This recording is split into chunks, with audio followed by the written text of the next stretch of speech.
I'm really excited for this one. Last week, what we did was we made a script, we put it on our computer, and we had an Excel document produced as an output of it. This week, we get to be actually cloud engineers. And what I mean by that is we get to take that script that we worked on locally and put it on the cloud itself in a platform that is designed to be used for automation for PowerShell. And that service is called Automation Account. This is a service that allows you to not just upload your files, but put them on a schedule, make them event-driven, meaning when they get triggered, they'll be triggered off something that took place in the platform. You're able to have it linked to a GitHub account. Not just you, but your whole team can collaborate together on all these scripts and all these services. You can think of this service as Task Scheduler or Jenkins. We're going to upload our PowerShell files here. I'll explore how this whole platform works, and we're going to re-architect what we made so it works within this platform. Like, instead of having it export Excel document out and just putting it in our C drive, we're going to put it in a storage account. Rather than it using our account to log in, it's going to use the Automation Account's managed identity. This is going to be a long one. Stick with me. So let's begin.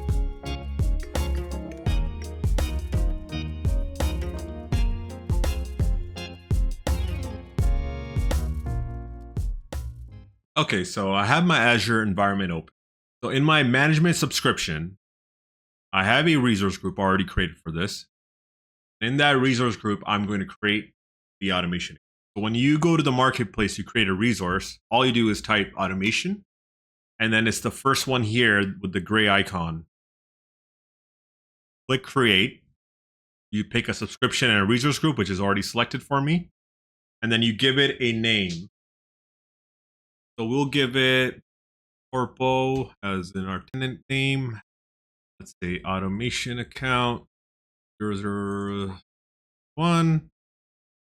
Canada Central. So I'll do C. Up to you what you make your naming convention. This is what I'm going for. And let's hit next. The next page, you will see manage identities. So previously we used, when we were connecting to Azure, we connected with a command called connect AZ account, and we signed in as our own self. Managed identities allow you to basically do something similar, but as the resource that we just created. And that is the identity that we're going to use for our script that we're going to migrate in today. And you will see how it works when we get to that stage. All right, so let's just hit next. The next page is just going to ask you what kind of connectivity you want, public access or private access. Public doesn't mean it's insecure. It just means that if your identity structure is done right, you'll be able to authenticate in and have the right roles and all the permissions to do stuff. Private is what a lot of large enterprises go for, which just means this is going to sit behind a private endpoint. But we're not going to explore that today. We'll just explore public access. The next page is tags. Sure, let's just dump some random stuff. And I'll hit create. It's done. Let's just go to it. So here we have automation account. And right now, this is actually enabled a new version of it called runtime environment. So if you try to create one, it will probably give you an option to do so as well. But if you ever need to switch back to the old version, you can. I don't know by the time you're watching if this is still a feature or not, but I am going to use a new one. So that's what we're going to learn. The difference is really where you install modules. In the past, you would install it at the automation account level. That means that any runbook you ran would have access to those modules. Now it's like, no. For each runbook, we can have separate set of modules as well as the language. For example, PowerShell, which version? It could be 5, it could be 7, it could be 7.2, 7.4, whatever, right? And then the modules, which ones you want for that particular runbook. You have this kind of flexibility now, whereas in the past, it was kind of limited, right?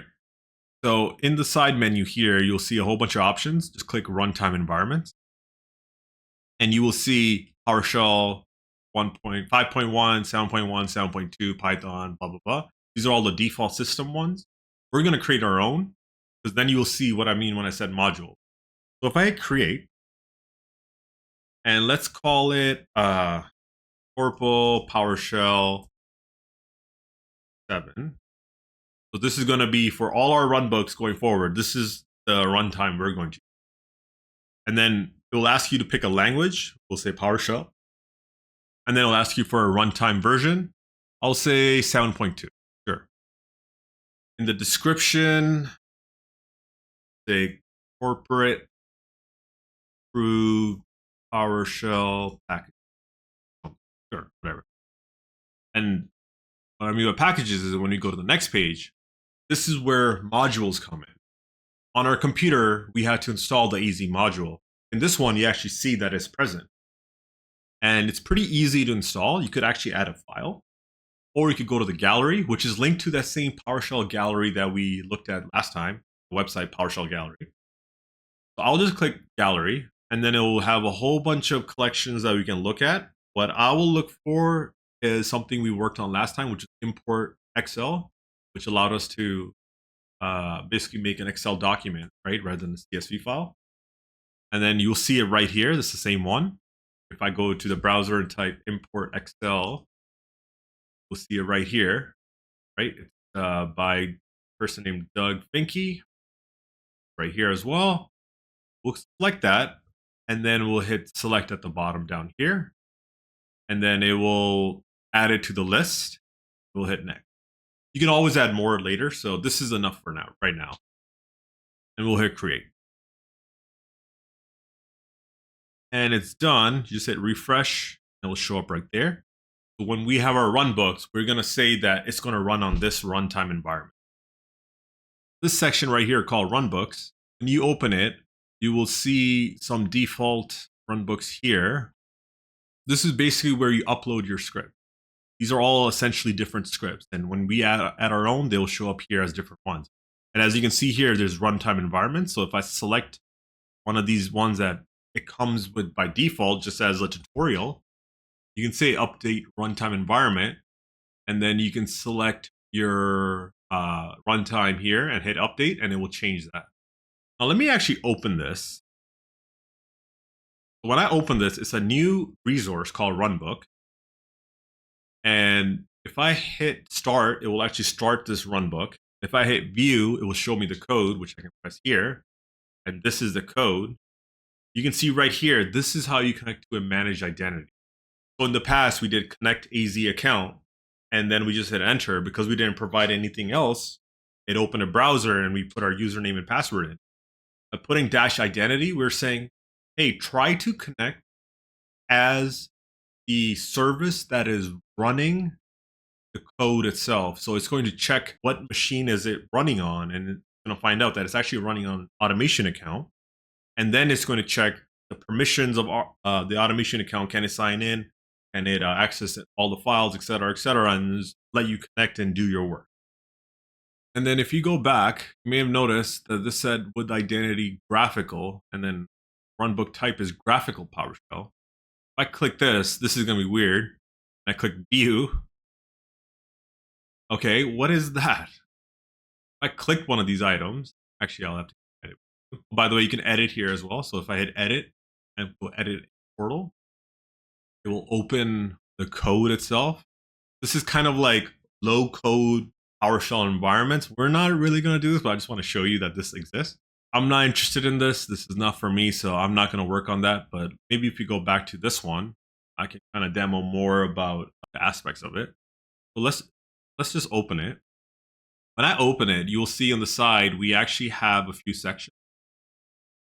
You can actually put a code of another runbook as inline code by using one of these. So if I go here, let's just pretend this is a different script and I say add to canvas. This is basically saying run that script, right? And then you have command list. That just gives you the list of all the commandlets. We're not really going to be making code and typing code from the automation account itself, but it's here. But it's kind of interesting that if you can select one of these and just say add to canvas, it'll kind of give you like all the switches and or all the parameters that you would enter when you would run that command, and you can kind of write it. It's not really for me. And then the last thing is assets. So you can actually inject variables that are stored on automation account itself, kind of like environment variables you can think of. There's nothing here, so I will have to go back to that page to show you. And then you can add credentials and certificates as well. Generally speaking, for anything that's like sensitive, I use Key Vault. And in this course, we are going to dive into that at some point. How we can access Key Vault to retrieve secrets and encrypted data that we want to access. But you could technically put it here as well within Automation Account in one of these sections. You can have encrypted variables. You can have credentials that are also encrypted, right? So if we go back, maybe I'll just show you. In shared resources, this is the same options that we had there, right? Minus schedule. So if I hit variables, section where I can just add a whole bunch of variables that I want in my Runbooks table to pull, you hit add variable. And then this is where you can basically assign variable. Let's say var test variable, whatever you want. Different types, string, tool, date, time, etc. Sure. Var test encrypted. And we can say this is a secret. I hit the encrypted button. And you have two variables, right? So if I click var test, I can see the value. But if I click var test encrypted, it's tucked away. I'll show you how you can still retrieve it and pull it and see it in plain text in the runbook itself. But from this view, if anyone just has global reader, for example, they're not able to just see this value. And then you have credentials. So if you do add a credential, you basically can provide a username and password, and then you can access that credential at any time as well. And then there's certificates and connections, but we're not really going to dive into that. There's also scheduling. So if you have a runbook that you wanted to run every day at 6 p.m., for example, this is where you would basically create that schedule item, and then you would link your runbook to it so that every time that hour or that minute or whatever you have set hits, it will trigger that runbook. And then you can make one schedule and assign it to many runbooks. That's why it's outside the runbook and in Automation Account itself. Other than that, you have other sections like jobs. So when you run a runbook called a job, it will have like the outputs, the inputs, and it will show you the status of how it's progressing, and if it fails, succeeds, etc. And all of that history will be shown here as your automation account continues to operate. And then other than that, if you want to change your identity, for example, if you want to use user assigned or you want to turn off user system assigned or turn it on, this is where you would do that. I'm just going to leave it on, and I'm going to use this ID as our system assigned managed identity and all that. But if you wanted to user assigned, you could do that here. I'm not going to talk about user assigned today, but this is where you set that as well. And then finally, we have source control that I want to talk about. It's not something we're going to dive into today as well, but it is something we're definitely going to do. Today, there's just so much to unpack about Automation Account itself that I don't even want to get into this, but essentially this is allowing us to link our Automation Account with the GitHub or Azure DevOps repository, which means that we can sync our code to GitHub and it will show up in Automation Account as a runbook. And then other than that, by default, Azure provides a compute service that is tucked away that you don't really control. Just run a runbook and Azure will handle the compute side of it. Hypothetically, say you wanted to run it on a server you had created in Azure or even on-prem, you could tie that here so that whenever a runbook runs, it actually runs on those computers. It just gives you more flexibility of what kind of features you want in those servers. So if that's something you're interested in, this is where you do that. We're not going to dive into this either, just because then we'll have to spin up a VM. That's going to cost money to just keep running the whole time we're trying to learn, right? So we're just going to ignore this for now. But if you guys are interested, at some point, maybe I can demo it. Yeah, so that's essentially Automation Account at top level. What we're going to do today is basically that script that we made in our last episode. We're going to take that and bring it into here. And then what we're going to do is we're going to configure it so that it can operate as a runbook. It's going to use automation account's identity, which means we have some work to do in terms of RBAC. As of right now, this automation account has no permissions. The end result of that script that we did would just generate an Excel document in our C drive. Well, there's no C drive here, so we will have to use another storage solution to store it in, and storage account is a great one. And then we get to explore, unpack a little bit about storage accounts if you've never done that as well, of how to import data into it and see how that works. Okay, so let's create a runbook. When you hit create a runbook, you'll see a pop-up. And in this section, you can fill out a few fields about a runbook. You can either say create a new, browse from a file. So if you already have a file, you just want to upload it, you can do that. You can also browse from a gallery. Browse from file is pretty straightforward. So let's just look at gallery for a second. If I click that and say click here to browse from gallery, you can actually see other people's work. So if you're interested in any of these that make sense to you and perhaps see how you can integrate it to your service, there are a lot of options here. I'm not going to go into it because I rather create my own, but yeah, there's endless amount of stuff here that you can look at. We're just going to create a new one and we'll give it our name.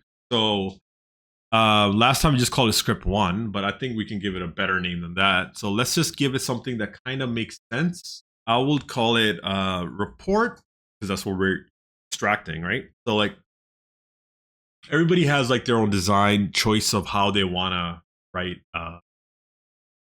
their script names. I like to use three-parter, which is what is it, where does it do it, and what does it do? What I mean by that is, what is it? Well, it's a report generator, right? So it generates a report, so report. Where does it do it? Well, it's Azure, so why don't we just write Azure? Because we are going to explore other things like Entra ID, 365, maybe something else, right? So we can always write that there. And then what does it do? Well, in our case, it was just getting resource data, right? It was a report on resource data on Azure. If you have multiple tenants, maybe you can give it a tenant name, up to you. And then what type is it? PowerShell. And then it gives you the option to select the runtime environment here. So we can say select from existing. And then we can select our approved corporate one. And then for a description, if you want to leave one, you can. Let's just hit next and hit review, create, and get going. And as soon as it is done, it's going to get you to this page where you can basically start creating the runbook. Why don't we just play around with something first? Recall earlier we made two variables, right? The var test and var encrypted. Why don't we say add to canvas? And you can see something. When I click this, it's add variable to canvas or set. So if you want a script to actually modify a variable, you can do that too. So let's do the same with the encrypted one. So basically I'm saying get these variables, and in the output stream, we'll see it as a value, right? Maybe what we can do is write output like this. So it's kind of more visually readable. This. So anything between these sections are the two variables. And then so you have two options. You can save it or publish it. Save just means I'm saving it as a current version, but I'm not publishing. So let's say you had code here and you're just modifying it and you're like, okay, I just want to save this for now, but script that I was working on, I don't want to modify the official one because it's still running in the background and maybe my save doesn't update it properly, or cause an issue or something. So it's up to you. I'm just going to hit publish because I just want to show you what happens when you hit publish. When you hit publish, it will take you out of that page and it'll take you to the runbook that we created itself. It's going to be grayed out, but you just have to hit refresh. And then now you can see, you can start the script, view the code, just like we did before, et cetera, et cetera. There's something called webhook. We'll talk about that in the future when we get to that stage, but as of right now, just ignore that. Why don't we hit run and just see what happens when we hit a run. So as soon as you hit run, a job gets created. And then this job is basically going to show you, going to track the process as it goes. You see a whole bunch of sections here. You click output and wait a bit or hit refresh. It will start outputting the the steps that it has taken so far as the script goes on. Right, so right now is nothing because it's just still starting. Just wait a bit. It's a lot slower than running locally, so make sure you have your, like, if you're going to do testing and running and testing and running, maybe don't do that in automation account. Do that locally and get it ready. Then when you have it ready for the final for prod environment, then you upload. So if I hit refresh now, you can see it outputted both variables. I don't know why I didn't show my little dashes, but it's okay. Either way, this was data I had stored in the variable, and this is the data I had stored in the encrypted variable. They will output that, so be careful. That's what I wanted to highlight. And then you can view here to see logs and see the issue. Okay, well, I typed it wrong. That's why I got an error. That kind of works out. So you can kind of see, like, if you have errors, go to all logs and you can see where the issues are. And then you can see the outputs that it also ran as well. So any kind of log shows up here. And if you just want to see errors, you go here. If there's warnings, you go here. If there's exceptions, sometimes your job fails and may not show in logs, but you will see it here. Right? So like basically what it told me is I need to go back and fix my mistake. And my mistake was I made it one word. I'm not going to run it. I don't really care. So let's just move forward. One thing you may have noticed is when you hit edit, you have the ability to edit in VS Code. That's pretty cool. So you could hit it here and open VS Code. But because I am going to approach it like an engineer who's working at an organization, we're most likely going to have a repository. So as of right now, ignore this. We'll work actually from here today. In the future, we'll be going back to Visual Studio Code, uploading it to GitHub, which will automatically show our runbook here. Okay, so let's go back to our code. Remove all this gibberish. And let's first discuss connecting. You may have seen it in the other ones, but command to connect was AZ account. There's a lot of switches when you use connect AZ account. One is identity. But this basically allows you to authenticate. And when you're trying to authenticate, it says connect as the identity of what we are, which happens to be the automation account that I'm running from. And then it's going to run the script. And if it has all the RBAC permissions, it will be able to do the stuff, right? So in our case, it will be collecting resource information. It should have at least reader on all the subscriptions. It's not the only identity. You could use app registrations, which are like service principals you can think. We will explore app registrations when we do Enter ID. Okay, so before we continue, we're not going to have any permissions because the identity I used earlier was a global administrator that had all the access to everything. This account's not. Let's go to our subscriptions. You can also do it at a management group level, but I don't have that set up yet, so I'll just quickly demo how to do it in one, and I'll just skip ahead. All right. So when you go to a subscription, you go to access control, IAM, and then in here you go add a role. Now my automation account is going to be pretty powerful. What I mean by that is it's going to not just do this read role that we're going to do today, but it's going to do a lot more in the future. So I'm not just going to give it a read access. I'm going to give it a lot more. So instead of one of these, I'm going to go to privilege. And I'm going to click contributor. And then when you're in the next section where it says members, you can click manage identity, like members. And then you go to the subscription where your automation account is. Under manage identity, you select, let's just select all. And then you will see your automation account show up. Hit that, select. And then you can go to next. Now, this is interesting. You don't have to give permissions permanently anymore. If you wanted to only give it for a day or minutes or 10 minutes, you can do that as well. I'm going to just ignore that because this is permanent and just hit next, hit review, accept, blah, blah, blah. And that is the permission assigned to this. I'm going to do the other two and then I'll come back. Okay, so I've assigned the permissions. Let's go back to our code. And let's try to make this a little better. Right now, I'm just connecting. What if you failed, right? What if you had like a whole bunch of code down here? If this fails, I don't want the script to continue. I want it to fail and end right here. So what we can do is use a try catch. Basically how it works is you give it a try block of code. So in our case is try connect AZ account. And if it fails, rather than continuing or doing whatever it, as a default it would have done, we can say, okay, if it fails, catch that fail and do this. So in our case, what we're going to do is something called throw. And then you can leave a message with the throw. Let's say fail to connect. Not that this will happen because that's an issue, then that's a bigger issue. But let's just say, right, like should always have it. So fail to connect to Azure as managed identity. Then I have a colon, and then I have this. This basically means that the last command that I ran, because it failed, usually has an exception and an error message. I want the exception message to be outputted here. Okay, so at this point, I'm pretty much ready to upload my code, but there's one issue. I want to store my data into a storage account. I don't have one yet. So let's create one.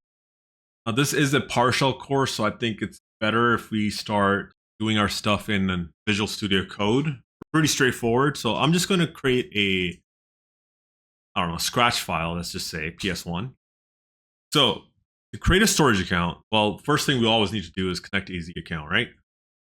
And this time we're going to sign in as ourselves. So let's just say subscription, corporate management. So it doesn't prompt us for what subscription we want to connect to after we're done.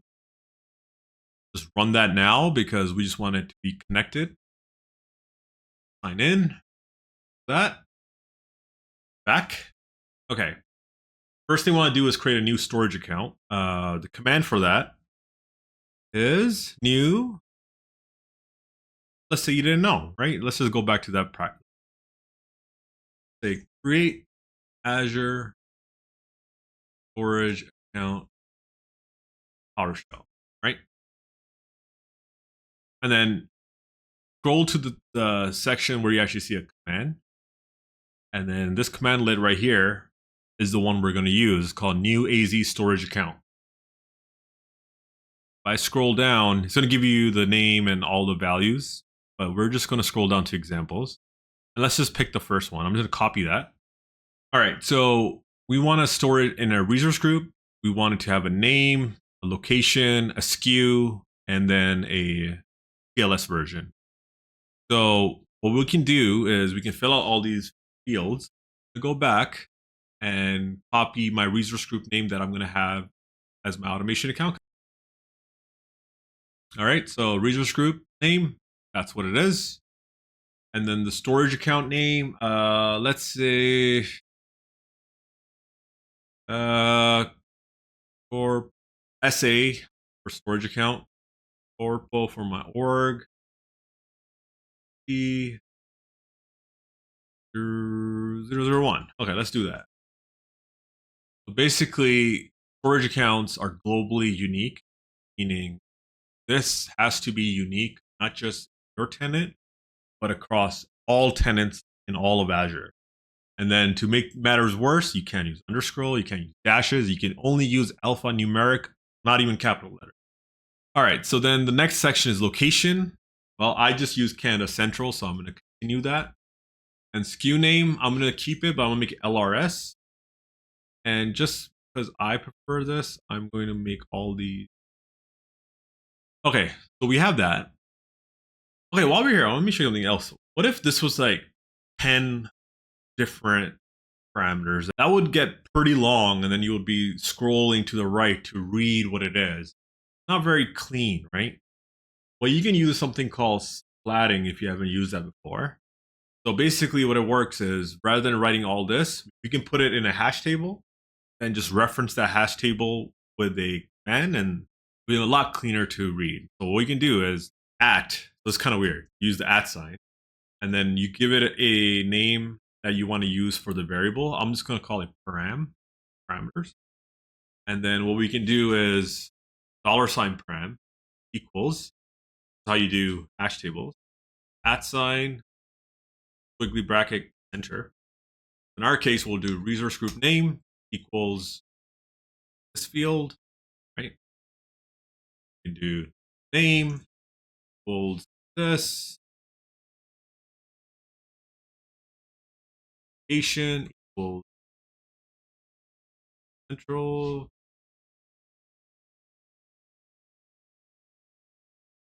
view name equals press,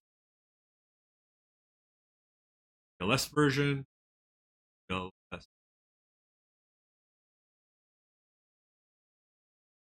So what's interesting is because we added this here and reference it in this hash table, it's kind of linked. What that means is if I hit tab and I hit control space to see the list of options, it will actually give me all the other fields that we never entered in our command line that we could enter for a storage account, right? It's pretty cool. And yeah, so now we don't need this. A lot cleaner to read this. So we can just see, okay, these are all the data I'm filling out. And you don't have to fill out everything. You can still do like partial. So maybe if I wanted to add kind, I could technically write it here as well. A couple options, right? I could say storage account B2. This would work too. Work just fine. Only other thing I want to add is when I make a storage account, I don't use shared access keys anymore. So I'm going to say this is false. Everything I do these days is all identity based. So we use RBAC completely with storage accounts. So I want to continue that in our lesson here and not use shared access keys. No, they need to have RBAC access like our automation account will. To make it more secure, they enable, I don't know why I did that.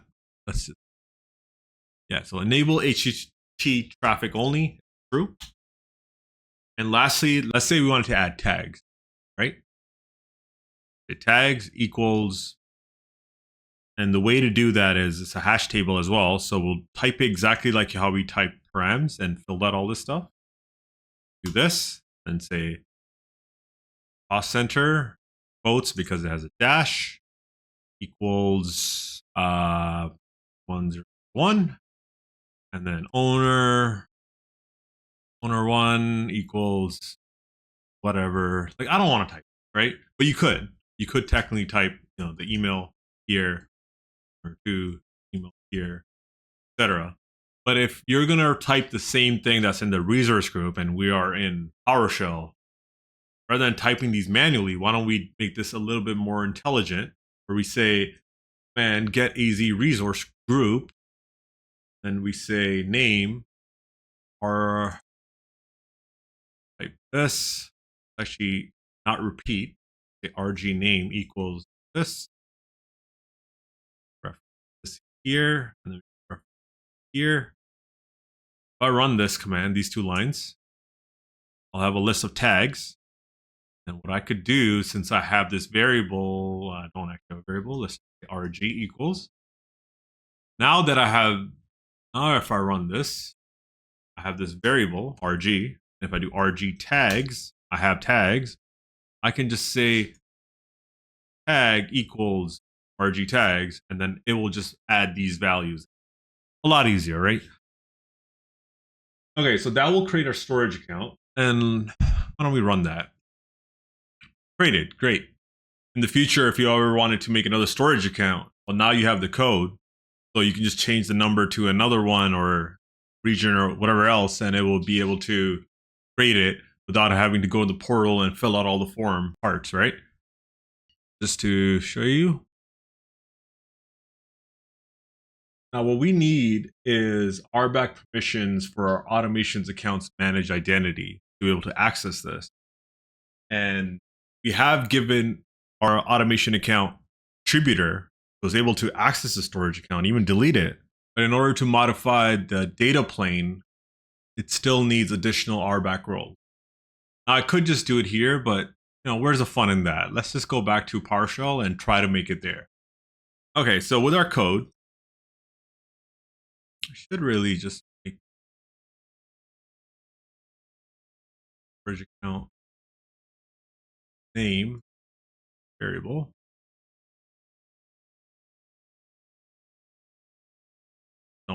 here. Not that we're using this code anymore, but just, take a bit. Now we can also use get AZ storage account name RG name.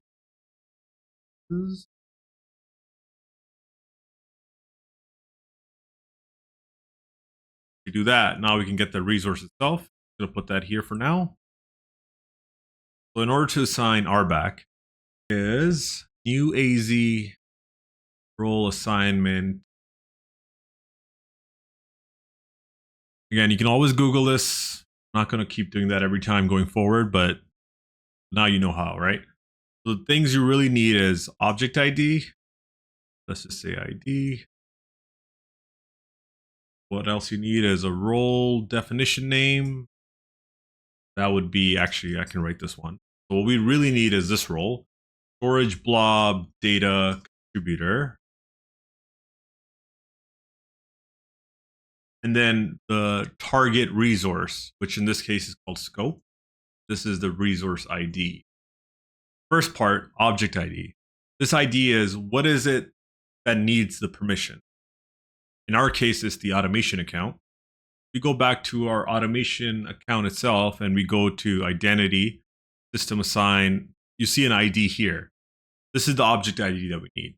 Copy this, put this here. We're basically saying this is the entity that's going to receive this role to this resource. Now we need the resource ID. So if I go back again and I go to the storage account, you can either collect it from here or better yet, we have this command. You can just like this.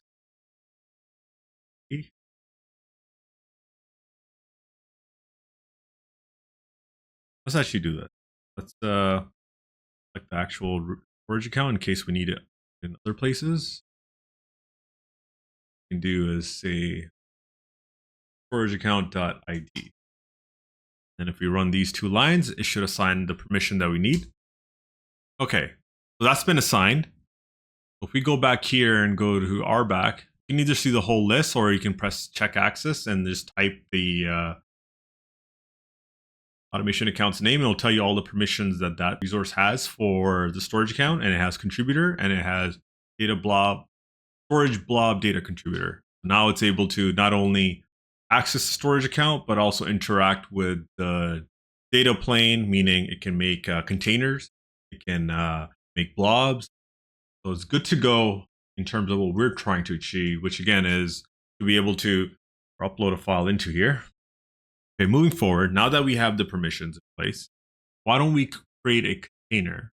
And in that container is where we're going to dump the file. In our case, we're going to dump it in a container called Runbook data. And the way to do that is a little different. And this is kind of why I wanted to show you storage accounts. Storage accounts are very unique resources in that A, they're globally unique. The reason is because they all get a URL created. And B, the way you connect into them is kind of similar to how subscriptions, you change context. Same is true here. You'll have to set a storage account context. The command for that is, first you have to get something called new AZ storage context. The main thing you want to put in here is storage account name, which would be the one we have right here. Use storage account just means that whoever is signed in right now, they'll be able to connect into the storage as well. So I still need to assign myself the storage blob data contributor for this. So I'm just going to assign that, but I'll skip it so you don't have to see that again. Okay, so I've assigned myself storage blob data contributor and I have owner access, so I should be able to access storage account just fine. Once I have the context, I'll use that context to do stuff in that storage account. Really, what you need to do is save this as a variable, and I'll call this context. And then we do to create the storage account is new AZ storage container. Storage container. We'll give it a name of what we want to call that container. In my case, it will be Runbook data. And the context I want to set it to, that I want to sign in as, and what storage account, etc., is this. If I type this, okay, it needs to be lowercase. So I'll change that. Let's try again. There you go. Okay, let's look at the storage account and confirm we have the container. We do. Perfect. Runbook data. Okay, one more step done. Okay, now we're going to take our script from episode 1 and we're going to dump it in the runbooks. There's our runbook that we're making, and edit vertical. Here. Okay, just to recap, connect, get the subscription names, make a list, go through each subs, set ourselves into the context of the sub, select all the resources that are in that sub, and then we put all the data of the resources that we want into our list, and then we export that data into a CSV. Why don't we just run this first, and then we'll worry about getting back to the storage account and putting the file there. Let's publish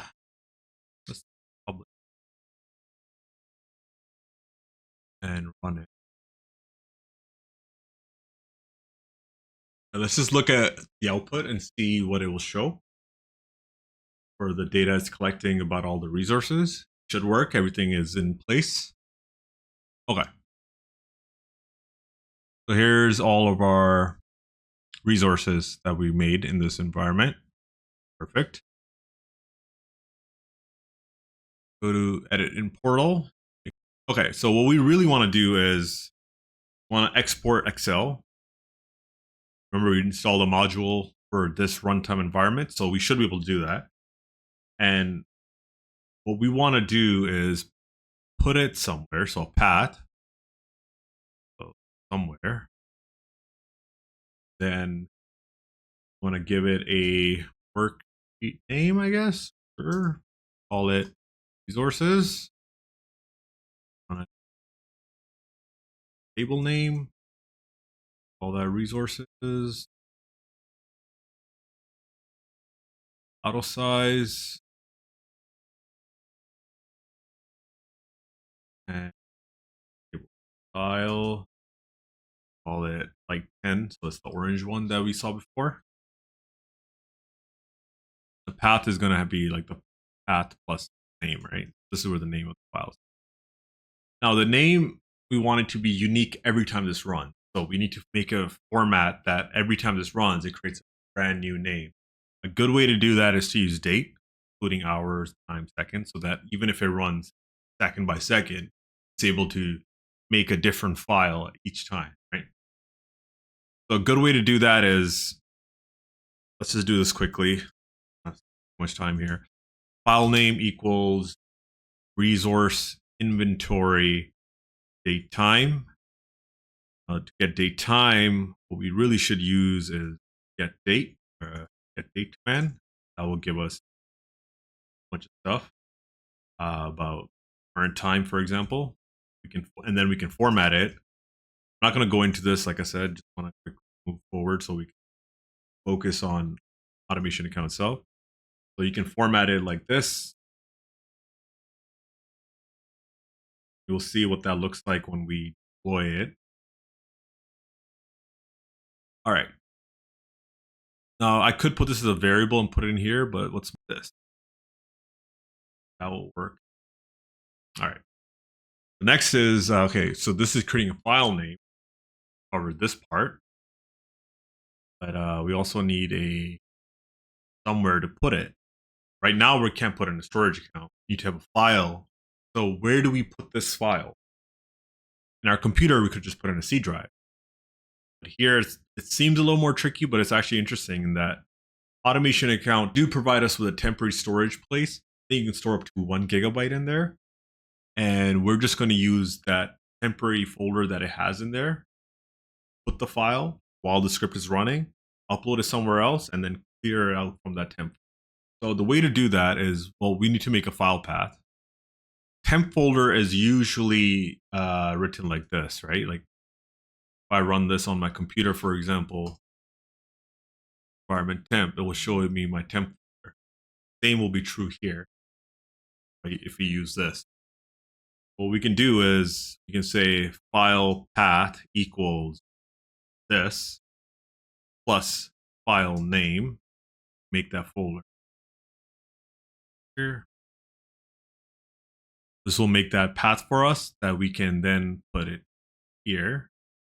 So that here. Now it will export a file to this temporary folder. That will make it ready for the next stage, which is uploading it to our storage account. So how do you store a file to a storage account? It's not that different than what we did here, which is set the context, and then we add a blob. So the commands for that, context, storage account name, let's get a variable. Was here.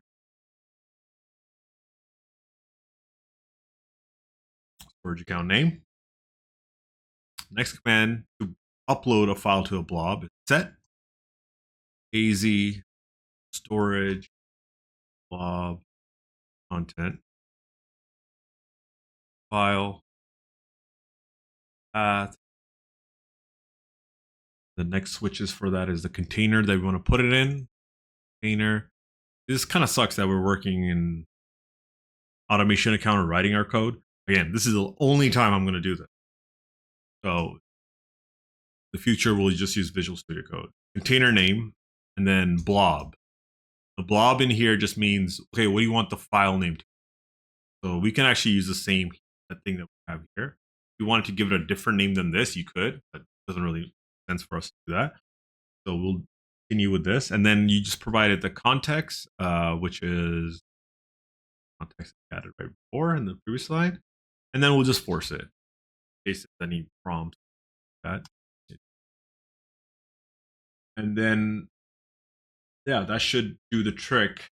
Now, the only thing is, this file path, we put a file, could really remove it. Good way to do that is, first, let's double check that file exists. Do test path. We'll do test path, see if that path exists, including the file. And then we'll say if true, then we'll do move item file path.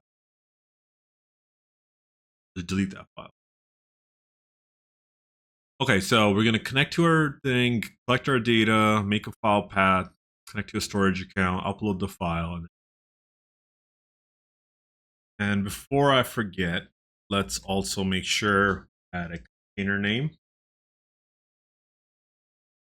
Container was called run.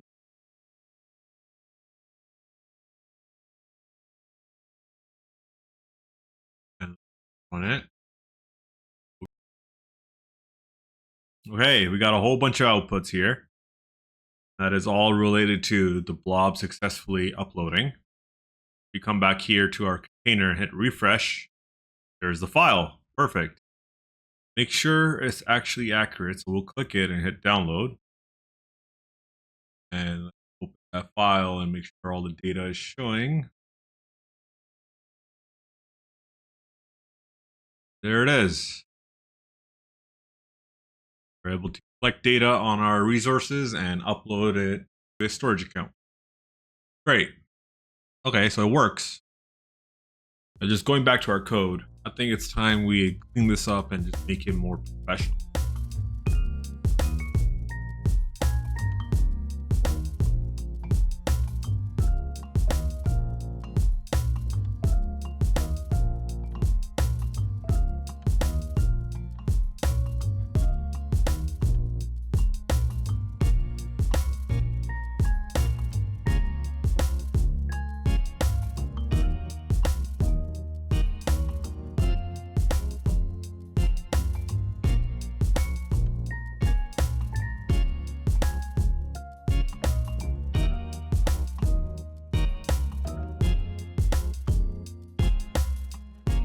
situations where you're collecting a report, nothing shows up this round.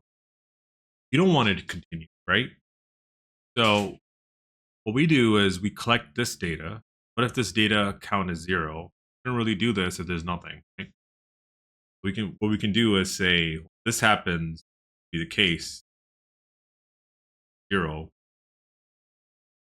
exit, not a fail, right? This is where we're really creating stuff, right? We're creating a file, uploading a file, removing it, right? Really want to make sure we'll try will pretty much be all of it. Let's try creating the file. And if there's a problem creating the file, we can do a throw. Failed to create file in temp folder. Same thing, we can do exception. These we'll do here.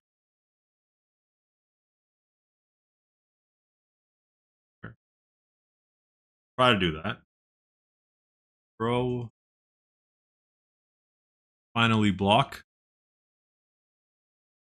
Why do we want it here instead of right here, right? Okay, put it here. Reason is, and what finally really means is run try. Let's say this failed. This failed, it goes to catch with throw. This throw ends the job. Then we created a file here. I want to make sure that the file is gone. I want to just build this script and have that file lingering, right?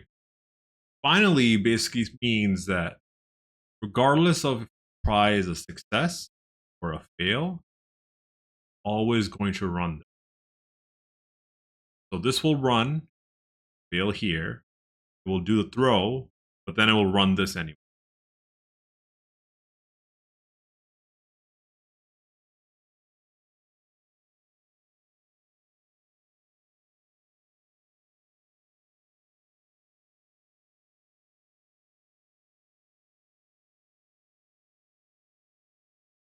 Okay, a lot better.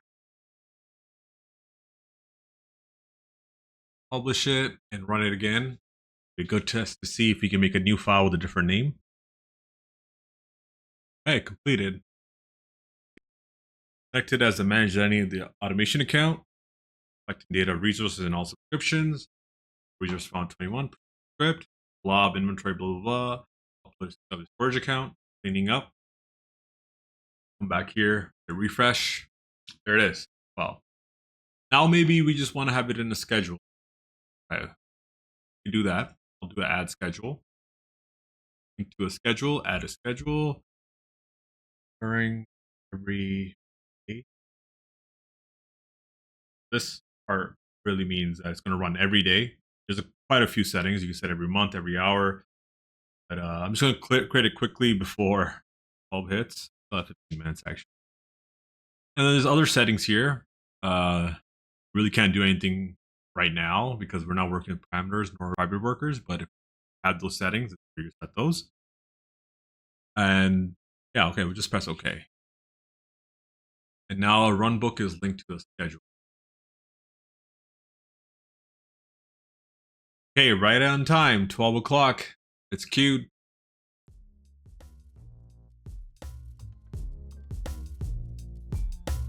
Schedule's working as expected. There you have it. Full breakdown of Azure Automation Account. The next episode, we'll look at GitHub and how we can integrate it with Automation Account so that we don't have to type anything in Automation Account itself. We'll work directly from our local accounts and go from there. All right, see you on the next one. Bye.